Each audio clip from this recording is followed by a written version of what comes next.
Ryan এখন সাইকেলে অনেকটাই প্রশিক্ষিত হয়ে উঠেছে, অর্থাৎ দক্ষতা অর্জন করেছে। এখন সে নিজে নিজেই সাইকেল চালাতে পারে এবং তার মধ্যে এক ধরনের ক্রিয়েটিভিটি লক্ষ্য করা যায় মাশাআল্লাহ, যে সে প্রতিদিন নতুন নতুন কৌশল আত্মস্থ করার চেষ্টা করে এবং নতুন আরও কোন কোন পদ্ধতিতে সাইকেল চালানো যায় সেই প্রক্রিয়াটা ফলো করার চেষ্টা করছে। পাশাপাশি রাফসানও একই অবস্থা। দুইজন প্রতিদিনই বিকেলবেলা বাসার পাশে সাইকেল চালাতে বের হয় এবং একজন আরেকজনকে নতুন নতুন বিষয়গুলো দেখানোর চেষ্টা করে।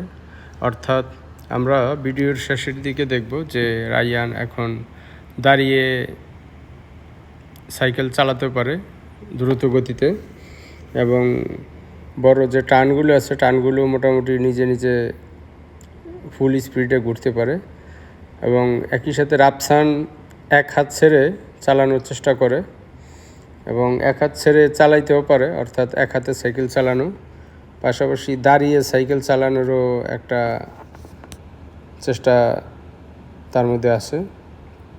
তা এখন অবশ্য দুজনের সাইকেল চালানোর সময় যে খুব বেশি হয়েছে সেটাও না, খুব অল্প সময়ের মধ্যে মূলত দুজনের সাইকেল চালানো শেখা হলো।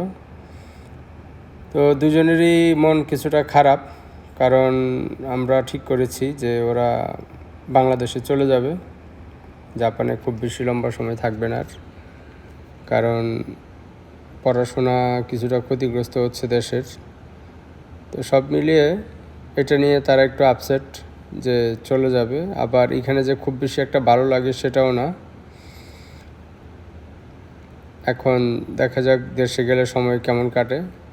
তবে দুজনই নিজেদেরকে একটু মানিয়ে নেওয়ার চেষ্টা করছে যে দেশে গিয়ে যাতে সুন্দরভাবে চলতে পারে এবং এইখানকার স্মৃতিগুলো হয়তো তাদেরকে কিছুটা কষ্ট দিবে, কিন্তু এখানে তো আসলে এখন যেভাবে দিন যাচ্ছে এটাই যে আসলে ধারাবাহিক হবে বা এভাবেই সবসময় চলবে সেটা না। বয়সের সাথে সাথে তাদের গ্রোথ বাড়বে, পড়াশোনা বাড়বে, দায়িত্ব বাড়বে এবং নতুন নতুন জিনিস আত্মস্থ করার চেষ্টাটাও বাড়াতে হবে। সব মিলিয়ে ওইটার সাথে অ্যাডজাস্ট করার চেষ্টা করছে।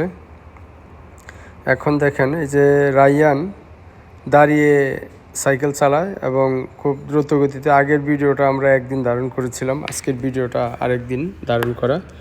এই যে এখন দাঁড়িয়ে সে সাইকেল চালাচ্ছে, একটু পরে রাফসানের ভিডিও আসবে। এখন দাঁড়িয়ে সাইকেল চালানোর পাশাপাশি আবার মাঝে মধ্যে এক হাতে চালানোর চেষ্টা করে। এই যে প্রক্রিয়া, এই প্রসেসটা ডেভেলপমেন্টটা হয়েছে মূলত অল্প কিছুদিনের মধ্যে এবং এই চেষ্টাটা তারা নিজেরাই করে যে সাইকেল চালানোর ক্ষেত্রে যত ধরনের কসরত আছে একটা একটা করে শেখা এবং ওইগুলো বাস্তবায়ন করা। দাঁড়িয়ে সাইকেল চালানোর ক্ষেত্রে তার এখন তেমন একটা সমস্যা হয় না এবং সে ঘুরতেও পারে এবং দাঁড়ানোর ভিতরেও আরও কিছু পরিবর্তন নিজের মধ্যে আনার একটা চেষ্টা করছে। এটা আমরা দেখাবো পরে যে রাফসানের ভিডিও। রাফসানও সাইকেল অনেকটা সিটটা উঁচু করা, তারপরেও সে দাঁড়িয়ে চালায় এবং আরও নতুনত্ব আনার চেষ্টা করছে, কিভাবে আরও